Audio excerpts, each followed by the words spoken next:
నమస్తే. Welcome to our channel. Senior journalist Damu Balaji గారు ఉన్నారు. వారితో మాట్లాడదాం. సార్ నమస్తే సార్. నమస్తే అండి. సార్, చైనాలో హెచ్ఎంపీవీ వైరస్ అల్లకల్లోలం సృష్టిస్తుంది. అయితే దానివల్ల స్టాక్ మార్కెట్స్ కుప్పకూలిపోయాయి సార్. అసలు వైరస్ కి స్టాక్ మార్కెట్ కి సంబంధం ఏంటి సార్? స్టాక్ మార్కెట్ మీద వైరస్ ప్రభావం అంత ఎక్కువ ఎందుకు చూపిస్తోంది? నిన్న అతి దారుణంగా స్టాక్ మార్కెట్లు పడిపోయినాయి. మనకి ప్రధానంగా 2 రకాల ఎక్స్చేంజ్లు ఉంటాయన్నమాట. ఒకటేమో బిఎస్సి అంటే బాంబే స్టాక్ ఎక్స్చేంజ్, దాన్ని సెన్సెక్స్ అంటారు. సెన్సిటివ్ స్టాక్ మార్కెట్ ఇదన్నమాట, index. Sensitive index, stock market sensitive index, దాన్ని సెన్సెక్స్ అంటారు. అట్లాగే నిఫ్టీ అంటే national exchange, stock market exchange అనమాట. ఎన్ఎస్సి అంటారు, నేషనల్ స్టాక్ ఎక్స్చేంజ్, దాన్ని నిఫ్టీ అంటారు బేసిక్గా. ఈ 2 రకాలైన ఇండైసెస్, ఈ 2 కూడా నిన్న దారుణంగా పడిపోయినాయి. నిన్న మార్నింగ్ ఫ్లాట్గా స్టార్ట్ అయిన తర్వాత ప్రారంభంలోనే సెన్సెక్స్ అంటే బిఎస్సిది సెన్సెక్స్ 1000 పాయింట్లు డౌన్ అయింది. నిఫ్టీ 250కి డౌన్ అయింది. ఇంకా ఓవరాల్గా ఎండింగ్కి వచ్చేసరికి సెన్సెక్స్ ఏమో 1258 పాయింట్లు డౌన్ అయ్యి 1.54% డౌన్ అయింది. ఇటు నిఫ్టీ ఏమో 385 పాయింట్స్ డౌన్ అయ్యి 1.62% డౌన్ అయింది. ఓవరాల్గా ఇప్పుడు సెన్సెక్స్ 77,964 దగ్గర ఉంది. నిఫ్టీ ఏమో 23,616 దగ్గర నిఫ్టీ ఉంది. అంటే ఓవరాల్గా నిన్న ఇటు ఇవి ఏమో లార్జ్ క్యాప్ అంటారు, సెన్సెక్స్ కానీ లేకపోతే నిఫ్టీ 50 లార్జ్ క్యాప్ ఉంటుంది. అవి కాకుండా మిడ్ క్యాప్ అంటే క్యాపిటలైజేషన్, ఓవరాల్గా దాని వెల్త్ని క్యాపిటలైజేషన్లో లెక్కిస్తారు. సో క్యాపిటలైజేషన్, మిడ్ క్యాప్ అంటే middle capitalisation stocks. Mid cap కూడా నిన్న నిఫ్టీ మిడ్ క్యాప్ 3.2% పడిపోయింది. నిఫ్టీ స్మాల్ ఇండస్ట్రీస్ అవి కూడా 2.7% పడిపోయింది.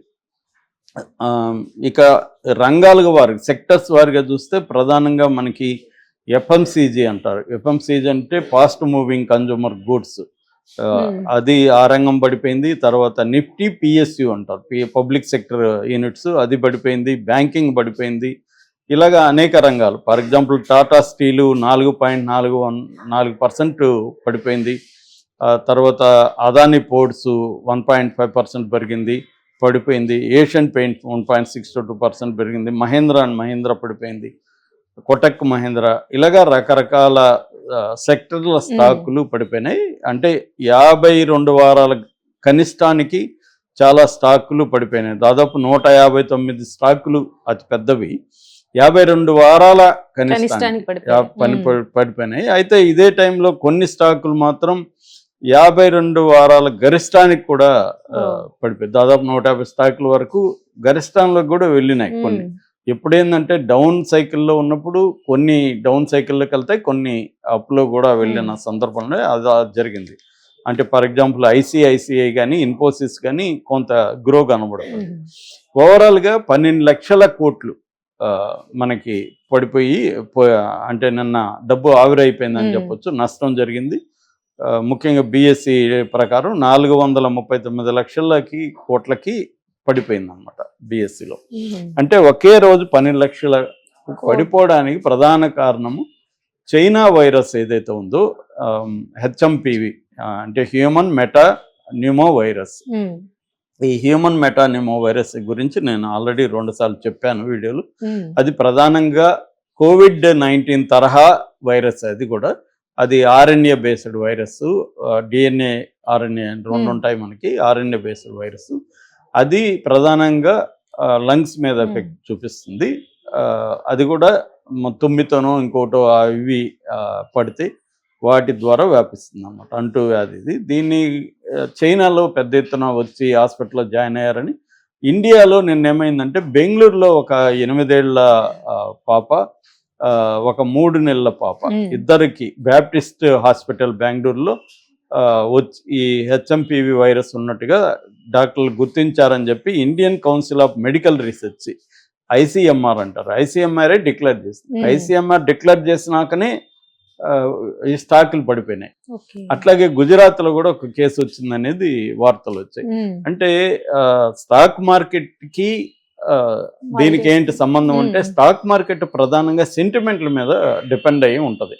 స్టాక్ మార్కెట్లు అంటే మనుషులు కొనడం అమ్మడం కదా, స్టాకుల్ని కంపెనీలో వాటాలని కొంటూ అమ్ముతూ ఉంటారు. బేసిక్ గా కొనుగోళ్ళు అమ్మకాలు జరుగుతుంటాయి. ఎప్పుడే దీన్ని బుల్ మార్కెట్ బేర్ మార్కెట్ అంటారు. బుల్ మార్కెట్ అని ఎందుకు అంటారంటే ఎద్దు ఎవరైనా చంపాలన్నా ఏం చేయాలన్నా ఇట్లా పైకి లేపుతుంది కాబట్టి పైకి వెళ్ళే మార్కెట్ ని బుల్ మార్కెట్ అని, ఎలుగుబంటి బేరేమో కిందికేసి కొడుతుంది కాబట్టి అలా అనేది వచ్చింది బేర్ మార్కెట్.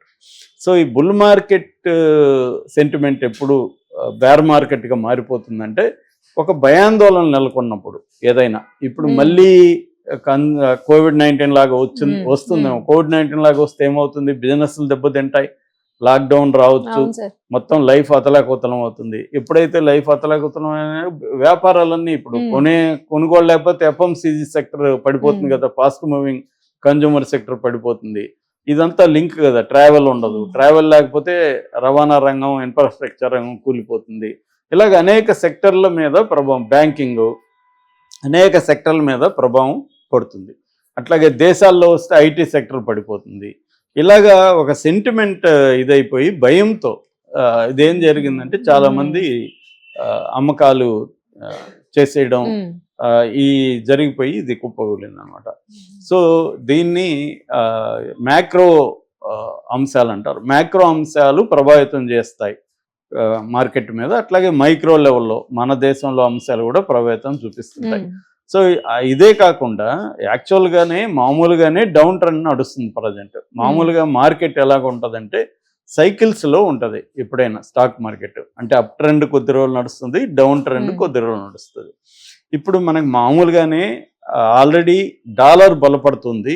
ట్రంప్ గెలవగానే రూపాయి విలువ అనేది ఆల్ టైమ్ లోకి పడిపోయింది. ఇప్పటి వరకు పడకుండా నిన్నటికి చూస్తే 85 పైసల 85 రూపాయల 82 పైసలు ఆల్ టైమ్. ఆ మధ్య వరకు కూడా ఒక 6 నెలలకు ముందు కూడా 84 రూపాయల వరకు ఉండింది.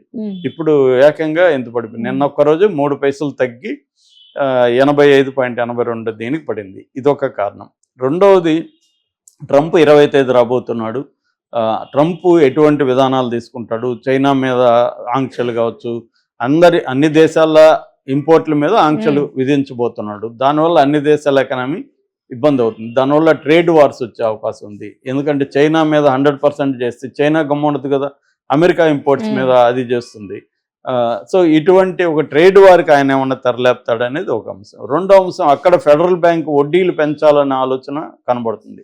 ఎందుకంటే అక్కడ ఇన్ఫ్లేషన్ ఉంది. ఇన్ఫ్లేషన్ తగ్గించడం కోసం వాళ్ళు ఫెడరల్ బ్యాంక్ ఇంట్రెస్ట్ పెంచాలని, దాన్ని హాకిష్ అంటారు. సో అటువంటి హాకిష్ సెన్స్ అనేది ఒకటి నడుస్తుంది. ఇంకొకటి ఏంటంటే Q3 ఫలితాలు రాబోతున్నాయి ఇండియాలో. దగ్గరకు వచ్చింది Q3 ఫలితాలు. దాన్ని బేస్ చేసుకొని అందువల్ల కూడా ఒక అపనమ్మకంతో నడుస్తుంది. ఇంకొకటి ఏంటంటే మనకి బడ్జెట్ కూడా నెక్స్ట్ మంత్ బడ్జెట్ పెట్టబోతున్నారు. దానికి సంబంధించి కొంత నడుస్తుంది. అయితే ఈ మధ్య కాలంలో ఏంటంటే FII అంటారు. FII అంటే ఫారిన్ ఇన్స్టిట్యూషనల్ ఇన్వెస్ట్మెంట్లు. ఇన్స్టిట్యూషనల్ అంటే మ్యూచువల్ ఫండ్స్ కావచ్చు, LIC కావచ్చు, ఇలాంటి వాటిని DII అంటారు ఇండియాలో అయితే, డొమెస్టిక్ ఇన్స్టిట్యూషనల్ ఇన్వెస్ట్మెంట్. FII అంటే ఫారిన్ ఇన్స్టిట్యూషనల్ ఇన్వెస్ట్మెంట్. వాళ్ళు తగ్గించేసుకుంటున్నారు, అంటే విత్డ్రా చేసుకుంటున్నారు మన దేశంలో పెట్టుబడులు. ఫర్ ఎగ్జాంపుల్ చైనా పెట్టుబడులు మన దేశంలో 40,000 కోట్లు ఉన్నాయంటున్నారు, అది విత్డ్రా అవుతున్నాయి. సో ఇదొక కారణం. ఎప్పుడైనా FII foreign institutional investment withdraw చేసుకుంటే భయం. ఒక కంపెనీలో కానీ ఫారిన్ చేసుకోగానే మనోళ్ళు భయపడిపోయి దాంట్లో స్టాకుల్ని అమ్మేస్తారు. ఇది ఇంకా ముందుకెళ్ళదు, ఎందుకు వాళ్ళు చేసుకుంటున్నారంటే ఈ కంపెనీ బాగలేదేమో అనుకుంటారు. అంటే ఓపికగా మిగతా అంశాలు స్టడీ చేసే అంత ఓపిక ఉండదు, ఎక్కువ సెంటిమెంట్ల మీద నడుస్తుంటారు. నెక్స్ట్ ఏంది, మన దేశంలో కూడా కన్జంప్షన్ తగ్గిపోవడం, అర్బన్ కన్జంప్షన్ బాగా తగ్గిపోయింది. కంపెనీలు శాలరీలు పెంచట్లేదు కింది స్థాయిలో, ఓన్లీ టాప్ బ్యూరోక్రాట్స్కి మాత్రం దాంట్లో ఉన్న వాళ్ళకి పెంచుతుంది, కానీ కింది స్థాయిలో కంపెనీలు సరిగ్గా పెంచట్లేదు. ఇలాంటి ఒక వాతావరణం అయితే ఉంది. అంటే ఓవరాల్గా ఒక నిరుత్సాహకరమైన ఎకనామికల్గా వాతావరణం ఉంది. సో ఈ వాతావరణంలో ఆల్రెడీ డౌట్ఫుల్గా ఉన్నదానికి ఈ సెంటిమెంట్ యాడ్ అయింది, కరోనా సెంటిమెంట్. ఇది ఎప్పుడైతే ఐసీఎంఆర్ ధృవీకరించిందో ఇండియాలో కూడా వచ్చిందని, ఇండియాలో వస్తే ఇట్లాగే కరోనా టైంలో కూడా అప్పుడు కూడా ఇట్లాగే వచ్చింది. సో ఇది పెద్దదవుతుందేమో, మళ్ళీ లాక్డౌన్ ఏమన్నా భయాందోళనతో స్టాక్ మార్కెట్ కుప్పగొలింది. కానీ ఎక్స్పర్ట్లు చెప్తున్నది, ఇలాంటి చాలా సైకిల్స్ చూసిన సీనియర్ ఎక్స్పర్ట్లు ఉంటారు కదా, వాళ్ళు చెప్తున్నది ఏమంటే ఇది నియర్ టైమ్ సెంటిమెంట్ మాత్రమే, నియర్ టర్మ్ సెంటిమెంట్ మాత్రమే, ఇది లాంగ్ టర్మ్లో ఏముండదు. నిజానికి ఇది ఒక మంచి ఆపర్చునిటీ. ఎప్పుడైతే స్టాకులు పడిపోతాయి అప్పుడు కొనుక్కోండి, మీరు కొనుక్కుంటే ఇది మళ్ళీ పెరుగుతాయి. కాబట్టి బయింగ్కి ఇది ఆపర్చునిటీ అనేది ఎక్కువ మంది చెప్తున్నారు. Right sir, thank you sir.